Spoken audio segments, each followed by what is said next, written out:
everybody to the Credit Union Connection. A special guest today, Jim Kasch, who is the founder of many, many businesses supporting credit unions and a former credit union person himself, former CEO.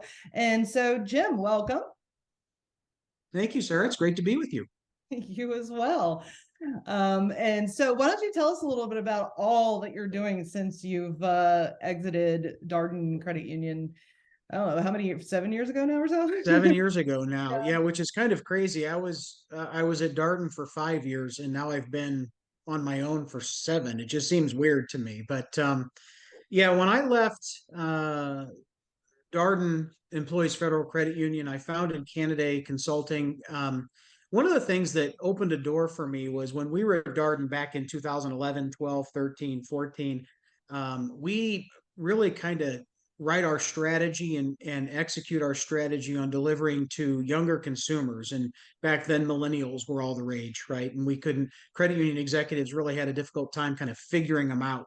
We couldn't figure out this generation, and we didn't have much of a choice. We were serving Darden restaurant employees, and so most everybody was under the age of 40 and not making a ton of money, and sometimes had colorful or limited or poor credit.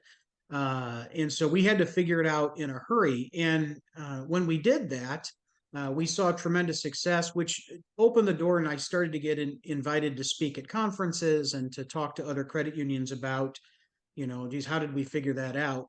And so I was happy to share that. And one of the things that I recognized at that time was this was really a wonderful opportunity, a kind of a potential dawning of a new age for credit unions, because younger consumers really kind of gravitate towards the whole cooperative business model and that movement. And I just felt like if we could, get out of our own way a little bit and figure out how to deliver that message and to communicate that to consumers, then the sky was really the limit for credit unions. And so I founded Canada, and I ended up working with dozens of credit unions of all sizes across the country. I was really fortunate to get to meet a lot of people. I still have lots of clients that I work with from a strategic advisory perspective.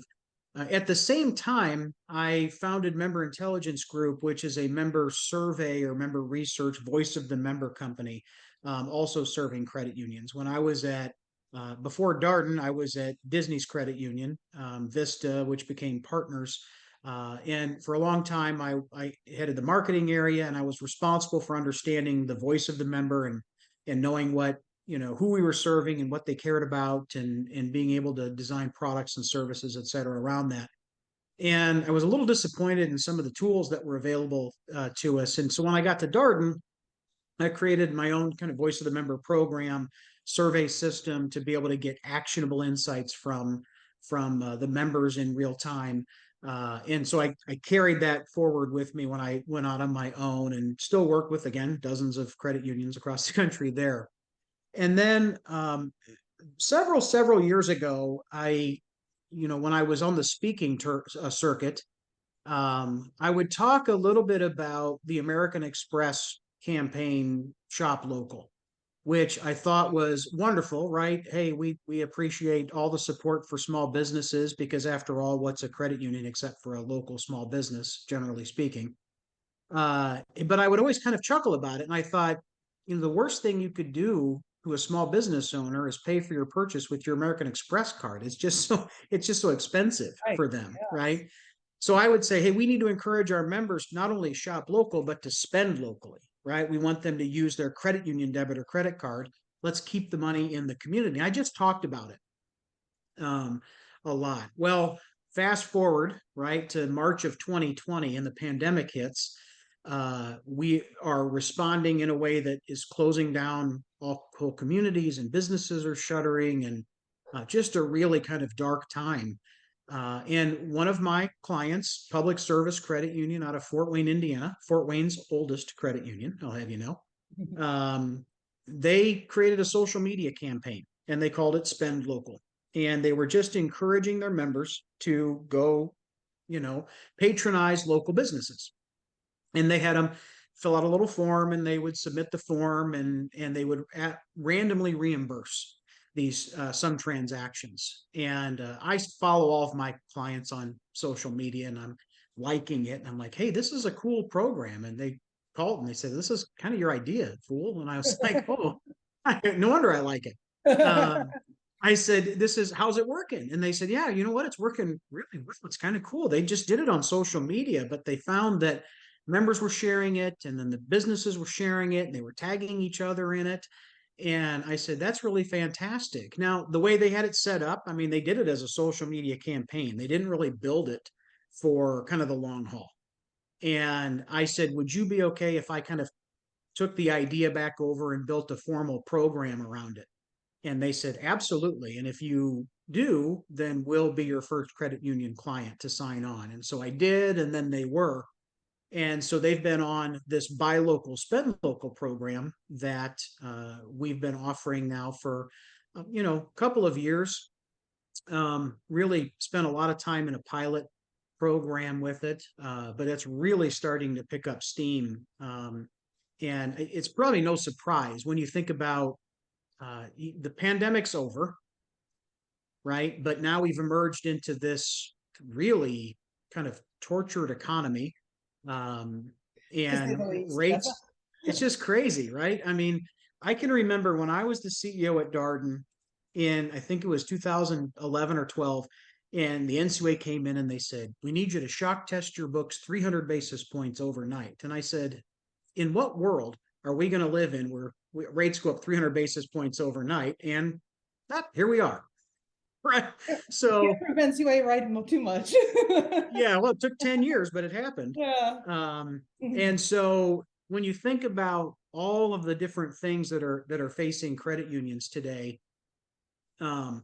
it seems like the deck is stacked against us in some ways, right? The economy is tough, and cost of labor is going crazy. Competition, we're competing now with companies that didn't exist 3 years ago. It's never going to end. In fact, I talk to my clients and I say, it's never been this difficult to run a credit union. And it's never going to be as easy as it is right now. Mm-hmm. And it's a little sobering, right, to think about it that way. But we're up for the challenge as an industry. Even though it's a really difficult time for us, there are credit unions that are thriving. And one of the key elements for those credit unions who are finding success in this environment is how well they connect and embed themselves in their communities. And that's one of the things that buy local, spend local program does, is it helps connect the credit union and its members to locally owned businesses. And we talk about how, hey, we all live in this community, we earn money in this community, we pay taxes here, we go to school here, we go to church here. Let's keep that money here. And when we go buy something at a local company, let's not use a credit card based out of New York or San Francisco. Let's keep the money in town. And it's a really powerful message that does resonate with people. So that was a long answer to tell you to get you caught up to kind of where I am and what keeps me busy now.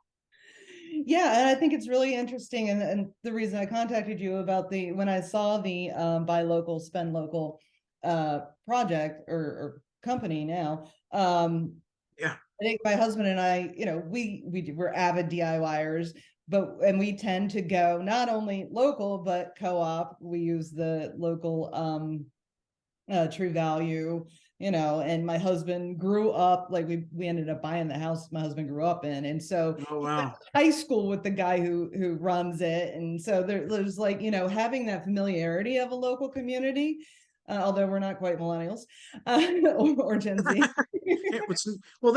That's certainly not a feature that's exclusive to millennials, sure. Right? Yeah, a lot of us really feel that way. And a lot of times with the local businesses too, and this is one of the key reasons we like to go there, is because they know their stuff. Like if you have a question, these people can answer it. It's not some pimply 19-year-old who's, right. at Home Depot just happens to know how to stock shelves. And so, there's a lot of value in the whole local community and building that economy. And so I guess my next question for you, because I really like what you're talking about, embedding the credit union into the community. So how does this, it seems obvious, but how does this help make the credit union more of a pillar of the community, if you will? Yeah, there's a couple of ways, and we've started to get some, some good press around it too when the credit union makes this commitment to do it. There's a few things that happen. The first is that it doesn't cost the business anything to participate in the program. We tell the business owner, hey, we want to encourage our 5, 10, 15, 30, 150,000 members, however many members that we have. We want to encourage them to, you know, to go to your restaurant. We want to encourage them to use your dry cleaner. We want them to use your True Value, right? Which is a good point, just FYI, right? There are franchisors, there's franchisees that are local family owned companies, even if they have a national brand, right? And that's still part of the community. And so when the credit union makes the commitment and says, "Hey, we want to do this," we try to help get the word out as much as possible. The local chambers of commerce really love this program because it kind of speaks to their entire charter, right? It's about encouraging local businesses and growth in the community.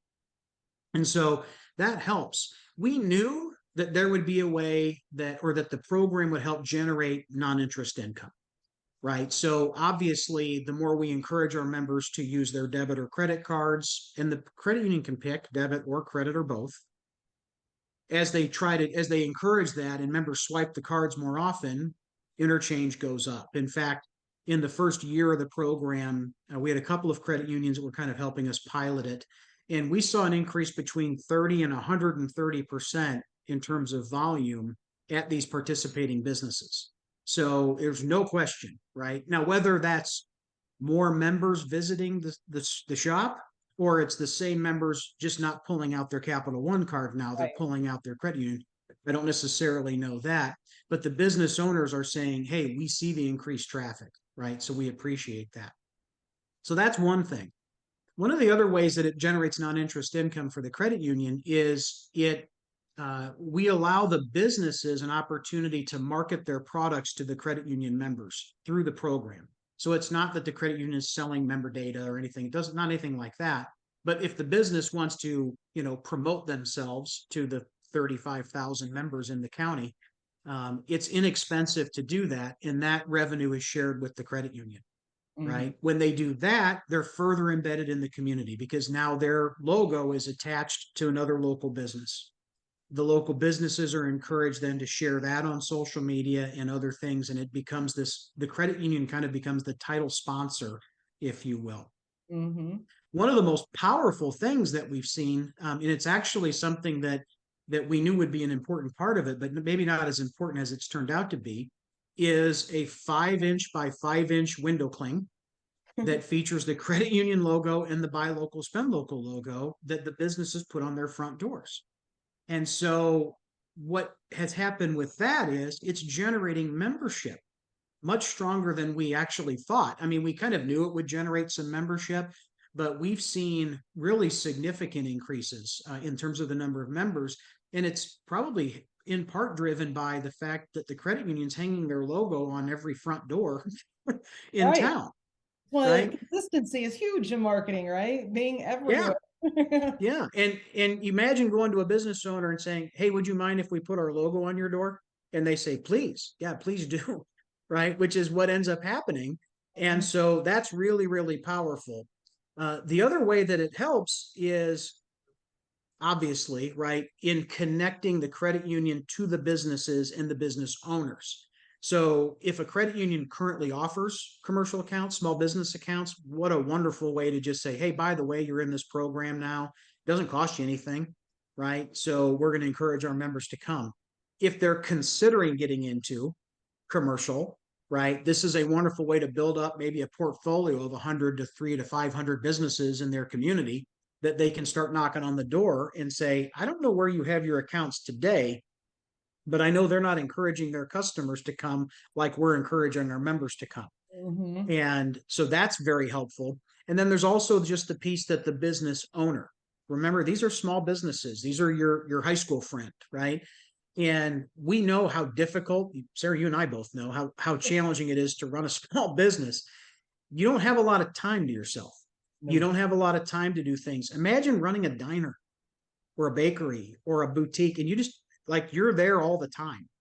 And so to have somebody from the credit union be able to kind of knock on the door, say, here's my business card. If you ever personally need anything, give me a call and I'll come here and help you, right? We can do just about everything digitally or remotely now. But if there's ever a time you need my help with anything, you let me know. And so the business owners truly appreciate that as well. That's a level of service that they're not used to seeing or receiving. So there's lots of different ways, right, that the credit union can, it really helps embed the credit union in the community. And in fact, one last quick thing, public service, that credit union in Fort Wayne, they actually created a third arm of the program locally called Give Local.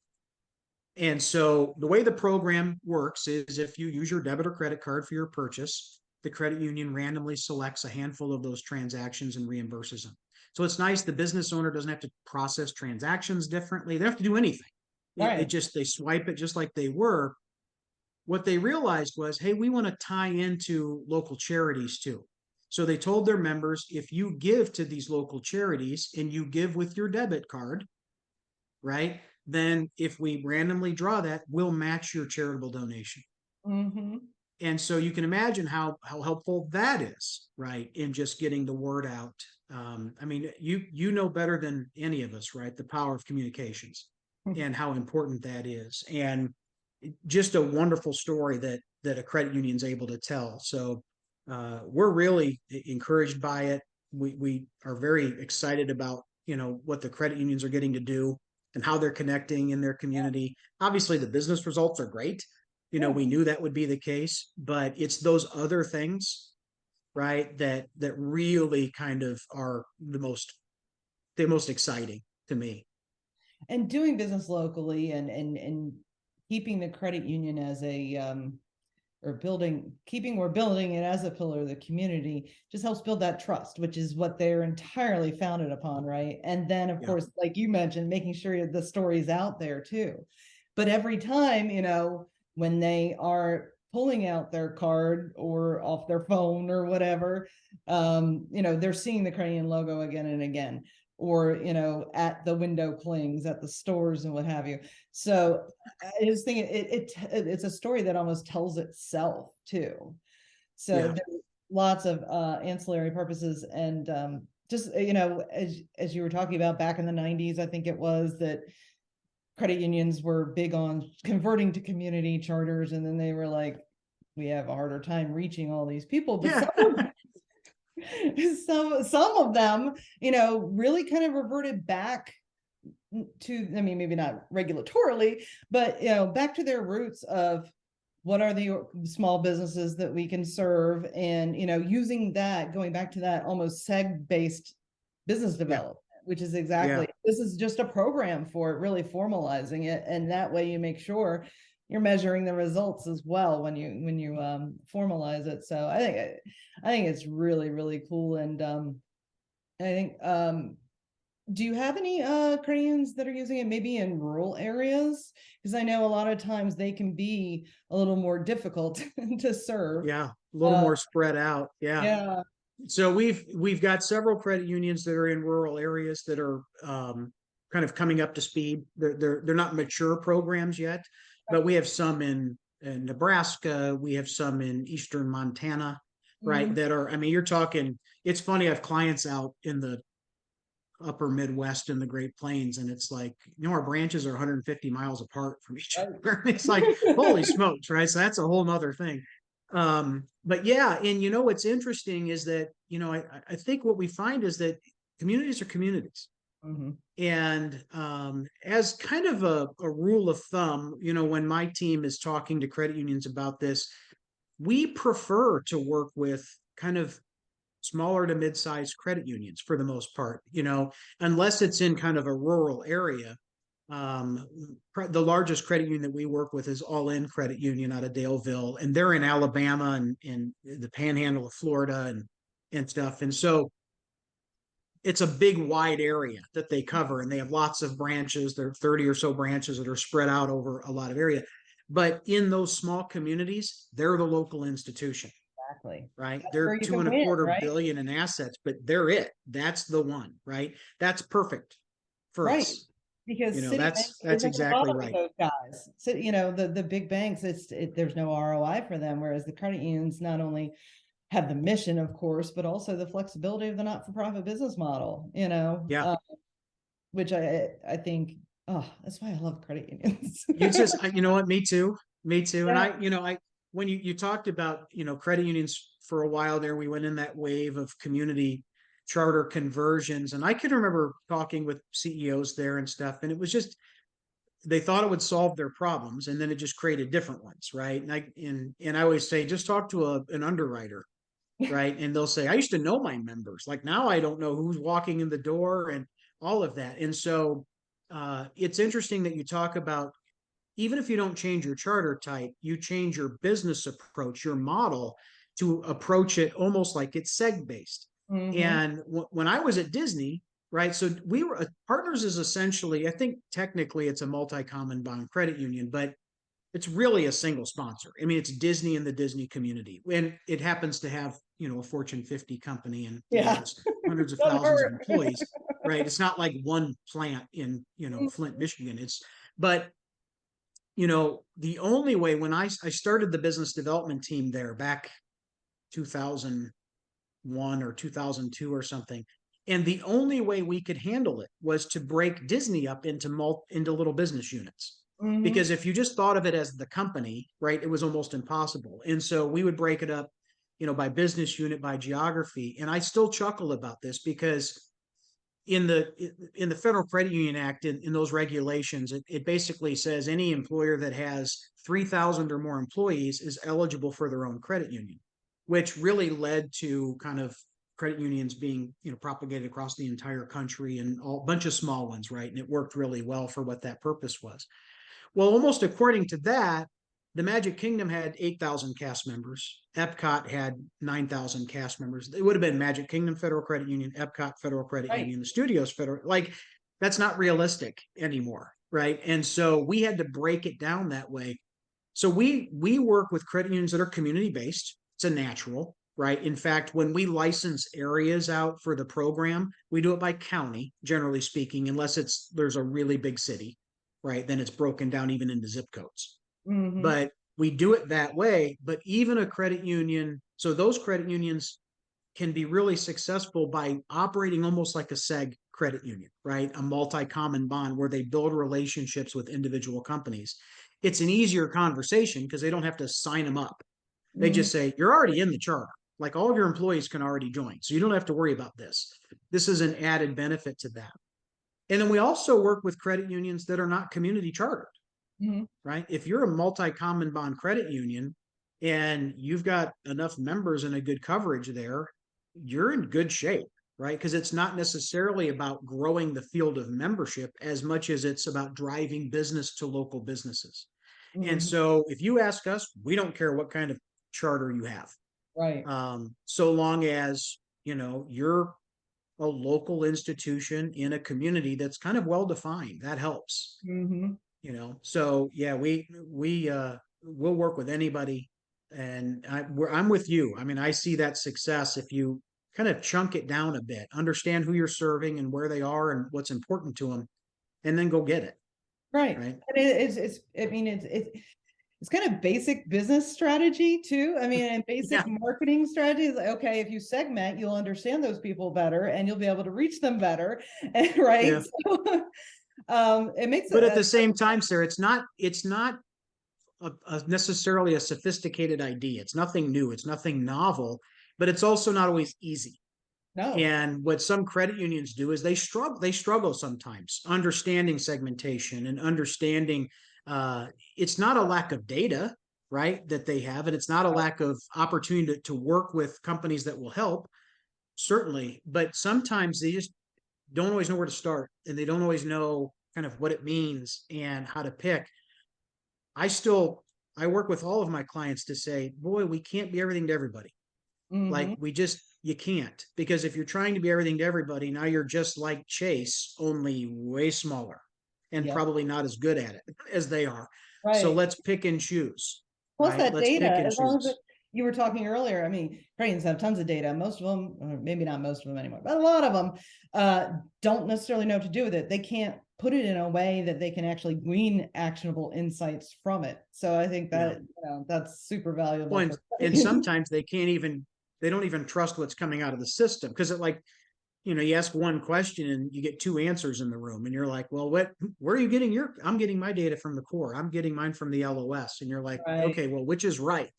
Mhm. Right. And so what some credit unions do is they go, well, it's just it always depends and it's complicated. And you're like, you gotta know, right? Let's get it. Let's get it right and use it and actually make good informed decisions. That's the whole point of it. Exactly. Right. And so yeah, it's a challenge. Right. Right. And just kind of wrapping up here too, because I appreciate your time today. I don't want to run over. But yeah, you ran through a lot of benefits to this whole thing. I made this program, the Buy Local, Spend Local program. I made notes about, of course, your sporting community, your local businesses. Your local chamber of commerce, of course, loves it, and if that's a great network to have as well. It's just exponential. Of course, there's the non-interest income, more swipes, more dips, more taps, whatever we're doing these days. um the window cling, again, old school, still Yeah. effective. It's Works. not bad. It's not a bad thing. And then also I love, of course, tying in the give locally too. And near and dear to my heart, the local press, that you're Yeah. getting from all of this, and getting, if you get the recognition, if you get the people to notice, then they're gonna help share your story even further, which Yeah. And is we found, I mean, you can imagine, we found a really receptive audience, particularly with local press, because it's a great story. It's a local story, yeah, and right? small It's business, something that's happening in our community, right? and it's good news for a change. Yeah. There's that too. So any final thoughts as we wrap up here? Anything you want to make sure you make a point of? The last thing I didn't touch on this earlier, is that there's another stakeholder group that really responds well to this, and it's the employees of the credit union. Um, the employees like it. So if you imagine, we talked about the Chamber of Commerce, and many times the credit union sends a rep to the chamber meeting, right? And they go, and many times it's a branch manager or it's a marketing manager or something, and they go, "Oh, you get 5 minutes to talk about your business in front of the other business owners in town." And it's like, well, then you go up and go, well, we offer car loans and checking accounts and mortgage. And it's like everybody's just like, blah, blah, blah, blah. This program allows them to go into that meeting with something to talk about, right? We're here to help your business. Yep. Let's all pool together and let's send our members there. Many of the businesses end up offering a premium or a discount for the credit union members as long as they use the credit union debit or credit card. You don't come in and pay cash. That's not how that works, right? But the employees really like it because they also get to see, right? So the credit unions that are the most successful with this have the ability to have somebody get out of their office and go into the community and build relationships with people. We give them something to talk about, right? Here's a program. You're not selling anything. It doesn't cost anything. So we're just go talk about it over that natural course of that conversation. You're going to talk about the credit union in general. You're going to talk about yourself and what you believe and why this is important to you. So we have found that the employees they swell up behind it too. And they say, hey, we really like this program. It gives me something to talk about. And for goodness sakes, we live in the community, Of right? course. That's my kid's Yeah. school, Yeah, right? I mean, exactly. I've gone to that barber shop my whole life, right? Well, I don't actually, but I don't go as much anymore. But so that's the last thing I just wanted to touch on was, I appreciate the opportunity to share this story because it really does help the entire kind of stakeholder population. It's good for everybody. The only people it's not good for are American Express and Capital One and all of those because They'll live maybe though. we siphon off 1%, right, of There you go. whatever that is, Right. which makes all the difference in the world to that $100 million credit union in town, and they don't even miss it. Yep. Right? Exactly. That's just breakage for them. They don't even miss that. So let's try to do that. And our idea is we build this program up. There's all kinds of enhancements we want to do, a network for businesses to connect with each other.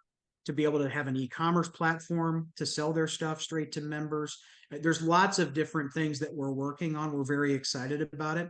But as it is right now, it's a really good community outreach program that happens to generate revenue.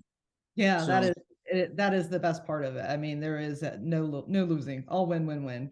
Well, thank all you wins. so much, Jim, for your time. Appreciate it. Again, if you want to check it out, it's buy local, spend local, and we'll put some links in the show notes too as well that Love it. you can check it out. All right. Thanks so much for having me, Sarah. It's great to see you. You as well. Bye.